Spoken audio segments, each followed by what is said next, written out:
Next on the 5 o'clock report. So smooth, it'll be as smooth as it can get. We have a mandate for the American people. We've done many bipartisan things here in the Senate. He's not going to wait to be fired. It's not cause for panic, it's cause for concern. Now, let's go to the newsroom.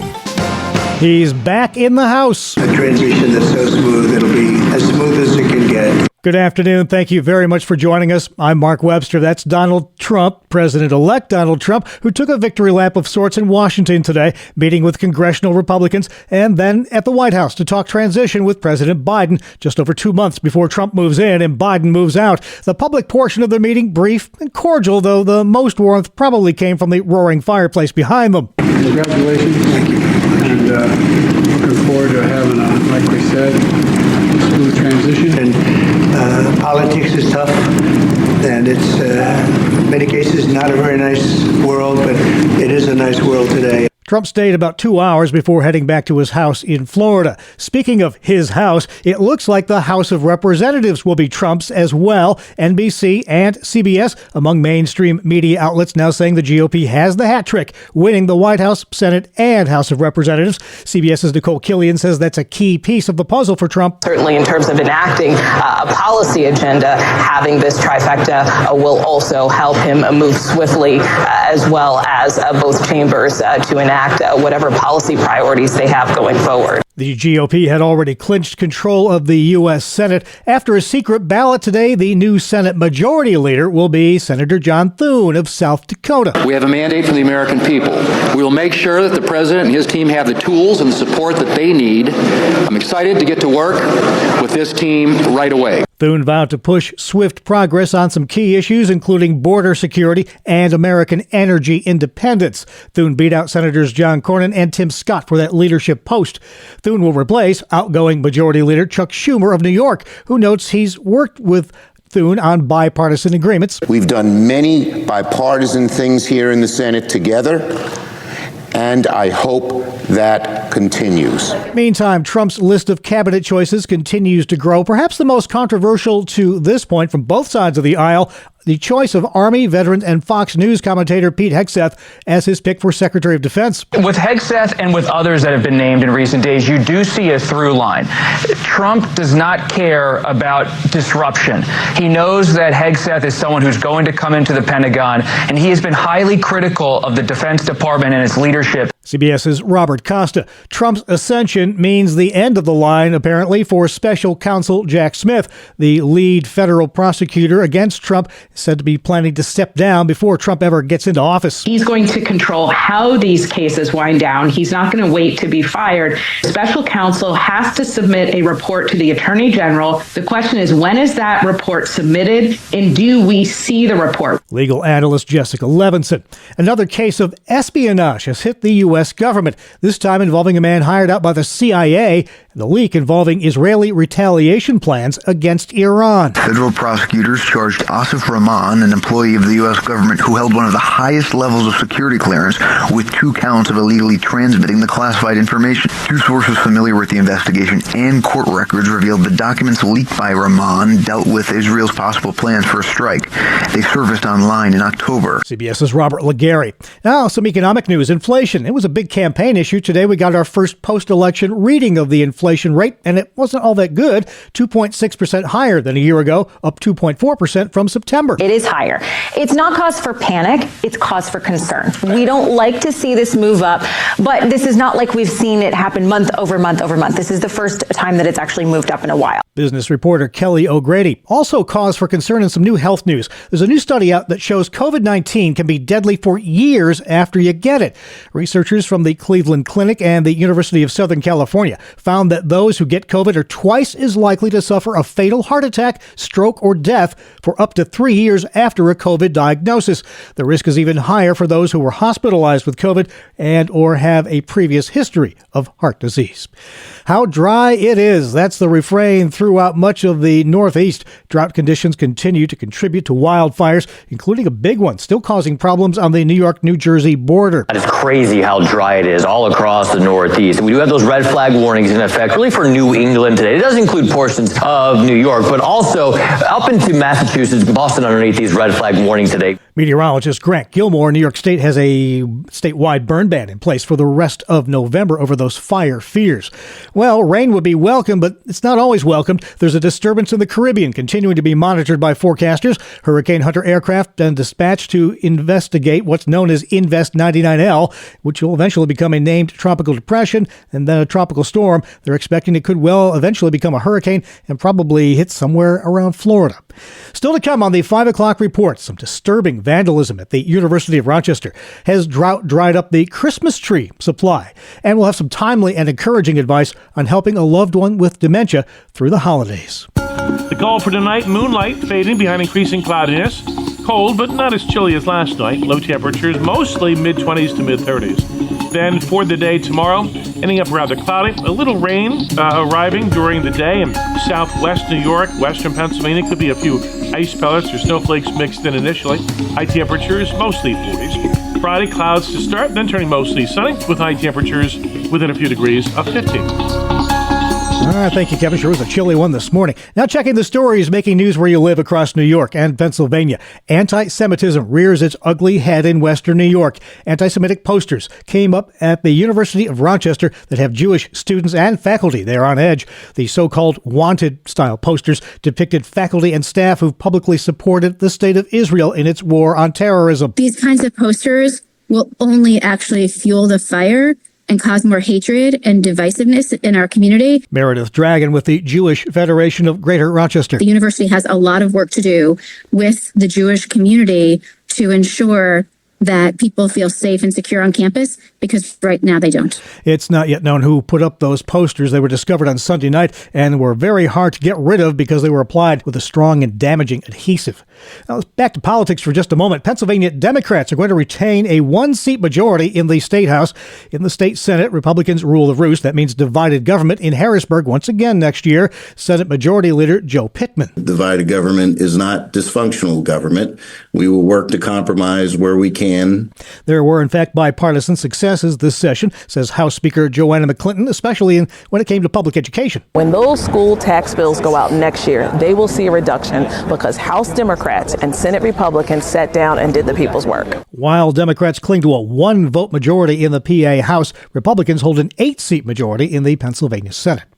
Hoping to chart a wiser course on so-called smart meters. National Grid is getting ready to roll out new electric smart meters, though it hopes to avoid the pitfalls that were encountered by NYSEG and its customers when that utility began rolling out enhanced meters recently. Many NYSEG customers complained about soaring bills and other problems associated with them. National Grid Regional Director Ken Kujawa tells WIVB the meter upgrade is necessary. The AMR meters that we currently have in place, we've had them for about 25 years. They're reaching the end of their useful life, and so we're now embarking on another rollout just like we did 25 years ago, except now we're going to be providing them with meters that are going to give them more information than they've ever had. If you're leery about having a new smart meter, either utility will allow you to opt out, but Kujawa notes that National Grid charges an $11 fee to have someone come out and read the old meter. New York Governor Kathy Hochul is letting low-income residents know there's help available to get them through the chilly winter. And for lower-income New Yorkers, energy costs can range between 10 and 20% of their entire household income. Think about that, right off the top. HEAP, the Home Energy Assistance Program, provides up to $1,000 in energy assistance to qualifying families. Now, for a family of 4 with $76,000 in income, that's a significant benefit. Just even a year ago, it was only $70,000, so we're continuing to raise the income threshold from $70,000 to $76,000 and keep pushing it upward. HEAP helped about 1.5 million New Yorkers afford their heat bills last winter. Only 2 weeks until Thanksgiving, only 6 weeks until Christmas. If that countdown causes stress for you, know that households with someone with dementia have some added stress. Our Martha Manikas Foster got some encouraging advice from the Finger Lakes Region Alzheimer's Association. Here's some timely tips from Phil Shippers. We want to avoid situations that could be embarrassing to the person living with dementia. We always want to preserve dignity. We have to realize that, due to the changes in the brain, the person is trying to interpret their environment. So being part of a social event may be upsetting or confusing or stressful. One of the suggestions that we make is that when people approach the person living with Alzheimer's or dementia, that they introduce themselves. And it doesn't have to be formal or stuffy. You can just make light of it, saying, oh, this is your favorite grandson, Patrick, or I'm your long-lost daughter from Tennessee. You know, you can kind of put things in context by how you phrase your greeting. Now, if people with dementia feel overwhelmed by part of the holiday celebrations, what can we do instead to mark the important days but not do the part that might make it confusing or embarrassing? I think the biggest thing is to be flexible and perhaps to change our expectations. So we can do things like engaging the person living with dementia in some of the, traditional holiday activities such as baking or cooking or wrapping packages or decorating. We may want to look at things that might be taxing to the individual. So maybe you have a holiday brunch instead of a dinner late in the evening. Still maintain that festive environment, but to make things a little bit easier. The person living with dementia is not the only one whose life is changing. I mean, caregivers have something added often to the roles that they had already in their lives, and they've added on other responsibilities. How would you advise for them as they plan the holiday celebrations? Caregivers by nature tend to put other people first and may take on too much or overextend themselves. So maybe if you make the roast turkey, maybe you pass that on to another generation in the family to do. Maybe you have the meal catered if you're able to, or maybe you have a potluck. Ask everyone to bring their favorite dish. Just things to lighten your load for the day because there's so many different things to do. Certainly scaling down the celebration is an option. Phil Shippers of the Alzheimer's Association. An expanded 13-minute version of this interview is now on familylife.org. Just tap on the Inside Out podcast tab on our radio news page. Your nightly market report is next, brought to you by Faithward Advisors. Wall Street closed with stocks on the mixed side today, coming as the post-election rally cooled down on Wednesday. Investors mulled over some key inflation numbers that came out today. Last month's CPI showed inflation accelerated right in line with expectations. At the closing bell, the Dow Jones Industrial Average gained 47 points to 43,958. The S&P 500 gained 1 point to 59.85. The NASDAQ, though, dropped 19 points to 19,230. Faithward Advisors, a Christian financial planning firm helping faithful stewards do more. Details are available at faithwardadvisors.com. This is the 5 o'clock report on Family Life. As you get older and presumably wealthier, new avenues open up for ways to give. Hi, I'm Rob West with a Faith and Finance Minute. Most of us start our journey of generosity by giving from current income in the form of cash, and that's to be expected. We earn money and then we give a portion away. But there comes a time when many of us hold our greatest financial wealth in non-cash assets. So you might be able to give appreciated stock or some other asset of value. Or you could make what's called a qualified charitable distribution from a retirement account, transforming a required minimum distribution into a charitable gift. You might even consider setting up a donor-advised fund, sometimes called a giving fund. It allows you to give in the most tax-efficient way. We can help you learn to manage your money according to biblical principles when you download the free FaithFi app. You'll find it on our website at faithfi.com. Thank you very much, sir. Coming up on the 5 o'clock report, a bakery that found a recipe for a very sweet reunion.